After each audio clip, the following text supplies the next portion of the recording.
These are the instructions for tech project number 3, phase 2, adding Scratch to your interactive soundscape. In front of you, you'll see the Scratch page where I have made a template Makey Makey project. You can get to this template by clicking on the link inside eChalk.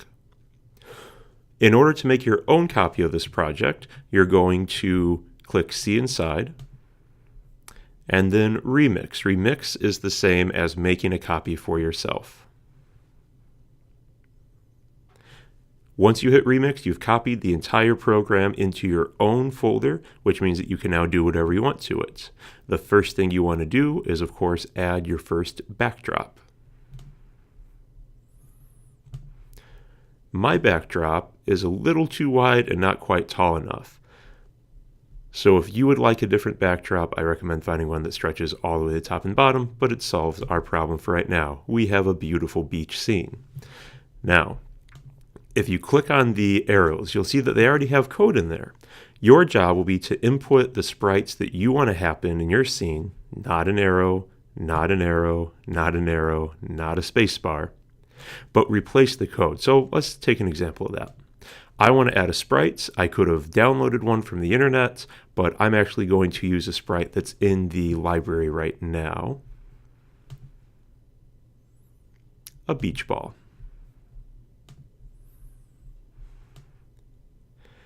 Now what I want is when anyone hits the left arrow key, I want this beach ball to roll across the screen. So in order to do that, I'm going to take the code from the left arrow and simply drag it and drop it on top of the beach ball. And now I've copied all the code that was in the arrow onto the beach ball. To clean up a mess, you can two-finger click and click Clean Up. Now that I've copied that, I don't need this anymore, so I'm just going to go ahead and get rid of that sprite. Now I have my beach ball.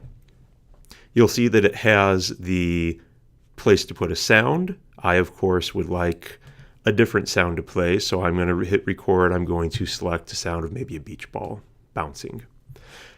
I'm going to set the reset to wherever I want the beach ball to be, and if I want it to start over here, that's 201 and 2, so I'm going to change that.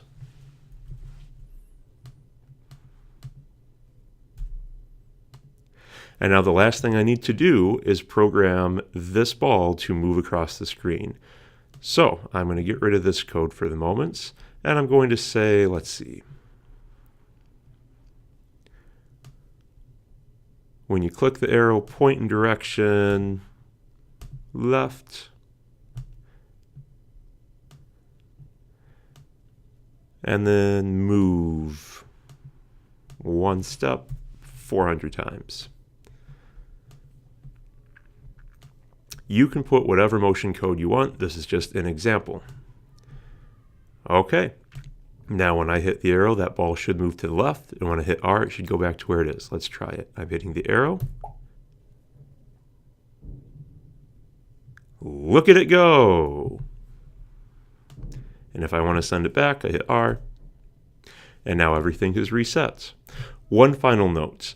You're going to continue this process of putting in a sprite, copying the code, putting in a sprite, copying the code, putting in a sprite, copying the code, putting in a sprite, copying the code.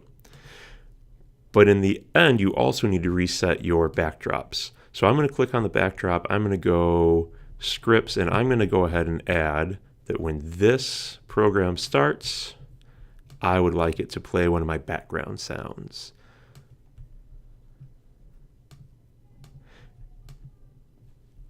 And to do that, I will go to record. I will upload sound from file. I have already downloaded the MP3 to my computer, which I am now uploading.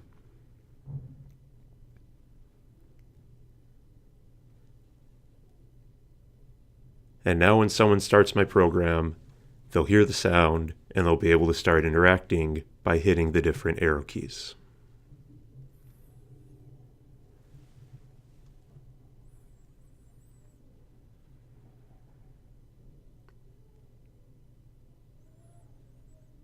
While we wait for this to upload, you should also keep in mind if you are changing the backdrop that you want to change it back when you hit resets. And if you are playing any sounds, you might want to include a code to stop the sounds when the reset button is hit. Nothing worse than a bunch of sounds playing when you're trying to stop the whole machine.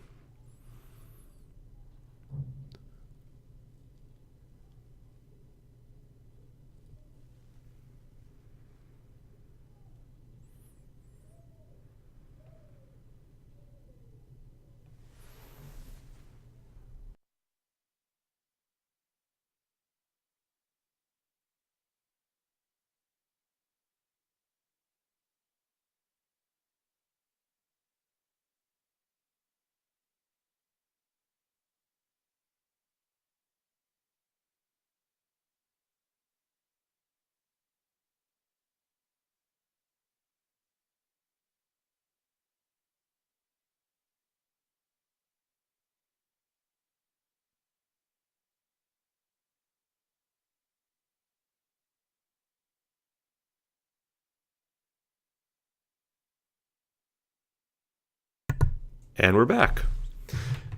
Now that sound's uploaded, I can go back to scripts. I can tell it that when the green flag is clicked, you can play the sound until it's done. And when reset is hit, you might as well stop all the sounds because we're done with this program. Probably want that backdrop to switch when I hit reset to something as well. And there you have it. Now, when the user hits the green flag, they'll hear the sound of the background.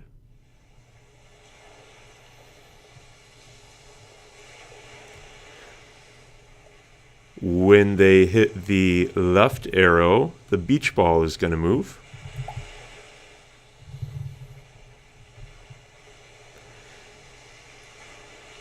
And once they've had fun, they can hit stop, hit R for reset, and everything goes back to the way it should be. Good luck.